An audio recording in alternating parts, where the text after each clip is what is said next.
Pemirsa, PT PLN Persero melalui unit induk distribusi Sumatera Selatan, Jambi, dan Bengkulu UIDS2JB kembali menegaskan perannya sebagai penggerak pembangunan daerah dengan memperkuat infrastruktur kelistrikan di kawasan Tambak Uda Desa Bumi Pratama Mandira, Kecamatan Sungai Mena.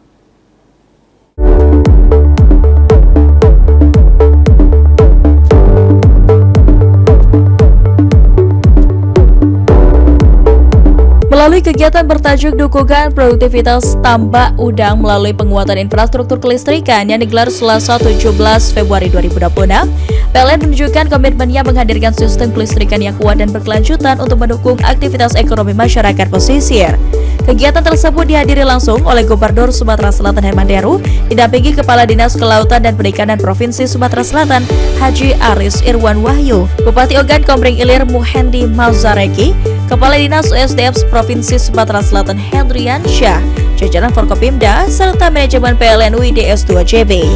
General Manager PLN UIDS2JB Adi Herlambang menegaskan bahwa penguatan infrastruktur kelistrikan ini merupakan bagian dari komitmen PLN untuk memastikan listrik hadir tidak hanya sebagai layanan tetapi sebagai pengungkit produktivitas masyarakat dan pertumbuhan ekonomi daerah.